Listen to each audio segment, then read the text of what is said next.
Hey guys, welcome back to THIKI, and today we're going to be talking about some more self-growth and relationship topics. The main point of this video today is talking about growing your garden. This phrase comes from a saying story that I heard and I tell my friends every now and then, that there was this guy who had a garden and he wanted butterflies in his garden. He believed that butterflies would make his garden more beautiful, more serene, and he'll be able to sit there and watch as these butterflies are interacting with the plants, and it's just going to be a beautiful space. So he went out and he kept running and chasing after butterflies. He kept searching, no matter the species, breed, whatever, he kept chasing them. He tried different tools, he tried different techniques and tactics and traps to try and get these butterflies. But at the end of the day, they just kept running away. There was nothing he could do. Every time he ran, they ran away as well. One day he decides, you know what, I'm tired of chasing all these butterflies. I'm gonna grow my garden just the way it is and keep planting different flowers, planting different trees and shrubs, and taking care of them, maintaining the soil, making sure the nutrient composition of the soil is amazing, making sure I have the right breakdown of the land, and making it beautiful for myself. Just this should be enough. This is enough. I think I'm okay with this. I'm going to take time and curate this space so that my garden looks beautiful. One day, as he's sitting there enjoying the serenity of his beautiful garden, a butterfly starts floating down. It goes through the garden and it lands on his shoulder. And it stays there, fluttering its little wings, there to stay. As time passed, more butterflies kept coming in, coming around, finding their way into this area. Some stayed longer than others. Some left as soon as they got there. But at the end of the day, he was able to enjoy his garden not because of the butterflies, but because he built a garden that he's happy with. The butterflies were just an added bonus. I think this is how we need to view relationships in our generation. We need to make ourselves the garden and the things that we do the gardens, whether it's building friendships, building closer bonds with family, doing things like creating art and making yourself a better, more full and self-sustaining ecosystem that you can enjoy being alone and being with yourself without needing somebody else to be there with you. And from that, you will find people who are gravitated towards the traits that you naturally have, your natural disposition. That's what a relationship should be. It should be spending time with someone who appreciates you for what you've become and who you are, rather than this facade you might put out there.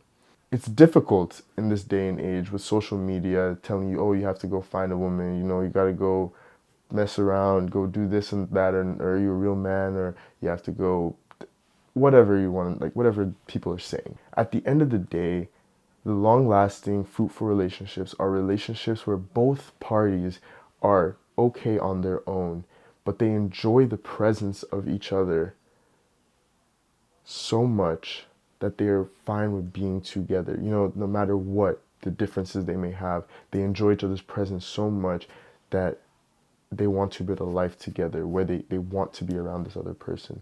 A lot of the times there's a conversation, especially in Black digital spaces, where it's, oh, what do you bring to the table as a man? What do you bring to the table as a woman? Oh, as a man, I'm depressed. As a woman, I'm depressed. That's not what relationships should be.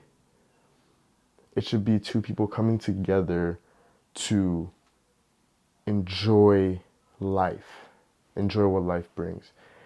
And in order to do that, you yourself have to be okay with being alone. You have to already enjoy your life, or enjoy the things you bring to life, or the things that life brings to you, without being attached to someone else. In a relationship, you will still have moments where you are alone. You have to be able to enjoy those moments. Being dependent on your partner ends up being a detriment to the relationship rather than being beneficial. Because at the end of the day, we're all human beings with our own personal needs that may not be the needs of other people. This is one aspect of this whole relationship dilemma. Another aspect that I want to really put focus on is the idea of self-growth and development and understanding who you are as a person and how that is a beneficial aspect of finding a relationship or finding a partner. Going back to the idea of the growing the garden, once you start sowing the right seeds and building up the right support systems for yourself to become the person you want to be, it helps you have an identity. And this identity is there what will attract people to you. There's a lot of people out there who are not the best people, generally speaking, they're not the best people, but they find relationships all the time.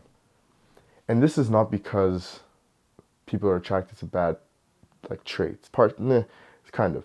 It's because they are so solidified in who they are, no matter whether it's good or bad, that they attract people with that confidence. I'm not saying get bad traits and develop those bad traits and become a bad person. No, that's not what I'm saying. What I'm saying is aim to be the best version of yourself and be confident in that version of yourself so that you can have a solidified identity that draws people in. Growing your garden is about taking the right steps or constantly taking the right steps to bettering yourself, to being a solid human being in this world. Possible partners will come in and find you at peace with who you are. I'm not saying it's easy. I'm not saying you'll ever reach a point of peak growth. But as long as you keep trying and you show that that's something you admire and something you value in your life, it will benefit you in the long run. There are so many people in this loneliness epidemic that feel alone or feel lonely because being by themselves feels like they are missing something or missing out on something. And that is a part of the problem. If you are alone, physically alone or emotionally alone, like just by yourself, and you feel like you're missing a lot, like you need to be attached to someone else, at the end of the day, that's going to be detrimental for you because you are living life to be with other people. You are living life for other people rather than living life for yourself. It's easy for me to just say these things, but it's something I definitely struggle with myself. And I know especially in this generation with Gen Z, we do thrive on the idea of being in relationships or being settled down, being attached to someone else.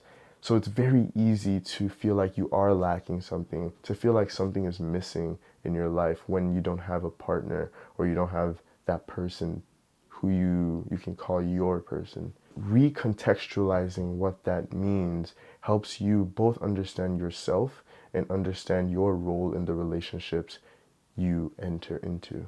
I know a lot of people who have not spent longer than 5 or 6 months without either talking to someone romantically or being with someone fully romantically. You can tell by the way they move around, by the way they interact with the world, that they don't know how to be alone. And they might be like, yeah, I'm living my life. I'm meeting new people. I'm going out with this girlfriend this week and I'm enjoying and I'm getting to meet a lot of people. But you learn that you end up going through these cycles of knowing who you are around other people. But when you're left to your own thoughts, you seek escape. That's where things like drug abuse come in, alcoholism, different sorts of addictions will come stemming from that, with the lack of being able to ground yourself in your thoughts. In this generation, that it's easy to access a plethora of different substances that can help you detach from yourself, and it's very normalized. It makes it feel like it's not an issue or it's not a problem to be addressed. I know a lot of people who rarely go without being intoxicated in some capacity. While it's not inherently a bad thing to be intoxicated, it's good to let go and let loose, and some people need it. You realize how these foreign substances actually affect your identity and affect your psyche. There are biological detriments or biological downsides to taking some of these substances, but that's not what I'm talking about here. I'm talking about the psychological effects of taking some of these drugs. Drugs like marijuana are known to increase a level of paranoia and anxiety, and in some cases, psychosis. But these drugs help people escape.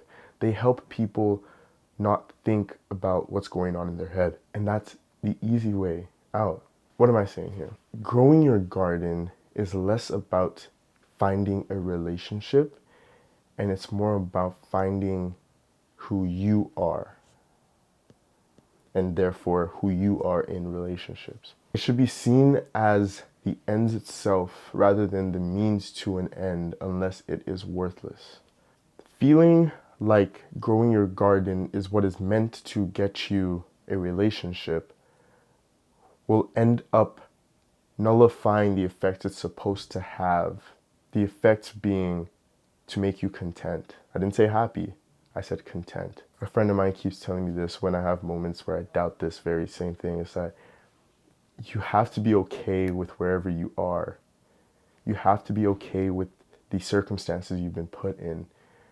Because being content with where you are is better than being happy with where you are. Because happy ends up being the absence of sadness.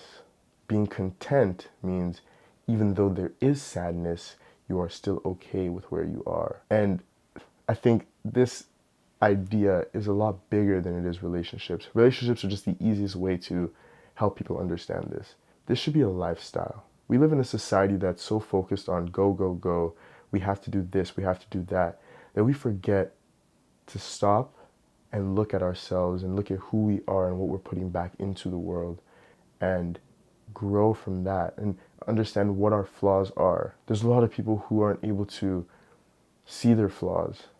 They're not able to understand how the actions they perform affect others. I'm someone who does a lot of introspection, so it's easy for me to say this because I'm always overanalyzing everything that's going on around me, which is another issue and probably going to be another video and another day. In this situation, people, we have to start looking at what we bring to the world rather than what we can gain from it. We need to start developing the traits we want to see in other people, in ourselves, before we can expect it from other people. That also doesn't mean to expect what you put out from other people, because that's another different conversation. We should want to do good and put good things out into the world without wanting to receive anything back. That is the value of growing our garden. If you're growing your garden for somebody else, you're still living for someone else. Grow your garden because it's what's best for you, and the rest will follow through. Some of the best relationships have their foundation in both partners being an individual. It's not, oh, you're my missing piece, you're my other half. No, you're my person. You're another individual who I've decided I want to be in my life, and I will do anything or as much as I can to keep it that way. But I don't need you. I want you. And if the other partner is a healthy partner in this situation, they would be like, I'm happy you don't need me because I don't need you. I want you. And that's a lot more powerful. Needing someone removes the choice aspect. Having to need someone means you cannot survive without them. You have no choice, conscious choice, as to whether or not you want them in your life. Wanting someone means that no matter what comes along, no matter who comes along, you're still going to choose this person. You want them in your life. And this is what growing your garden allows you to do. Don't forget that you are your own person. You have value. Learn to see what that value truly means. It will save you from a lot of hurt. Because the world will try and put you down over and over again by showing or by telling you that you are missing something. You are lacking something. Your intrinsic value is not there, it's negligible. But grow your garden, develop who you are, develop your identity, and you will see that that value is something that nobody can take away. The butterflies will end up landing on your lap. and you can enjoy their presence for however long they stay because you are content with your base level. You are content with what you have without them there. A lot of the hurt that comes from breakups, a lot of the hurt that comes from losing friendships or losing relationships can be so minuscule if you don't rely on them in your being in your life. And though it might sound like you don't value these people, or oh, you're able to just get rid of these people in your life. No, that's not the case. It's I can exist without needing this person. I love them and I want them in my life, but if they disappear for whatever reason they have, I'm okay with that. I love challenging my viewers to change their perspective on life and to go out there and do different things. So I challenge you to understand and to look at who you are, where you're going, where you want to go, and see how you can get there on your own. And take the steps to solidify your identity in this world without needing to rely on other people. Once you do that, you will start to see you value the relationships you have and be more content with the things that happen in these relationships, because you know that no matter what happens in these relationships, you might hurt, you might still feel pain. That's an unavoidable aspect of bad things happening. You'll be okay because you have everything you need to survive by yourself, within you, who you are. So go into the world and try out these new outlooks and walk with a different energy, walk with a different vibrance, and take on the world, because this is your life. Live it for yourself, not for others. And that's how I know it. Make sure to like and subscribe and comment what else you want me to talk about. I enjoy seeing you guys' comments. I'm just being like, thank you for this. I needed to hear this. This is amazing. I understand. I believe. I see it all. I thank you. I thank you so much, because that helps me understand I'm not just crazy talking to a camera and speaking gibberish and nonsense. So I thank you guys for watching, and yeah, much more to come. I'll see you guys next time. THIKI out.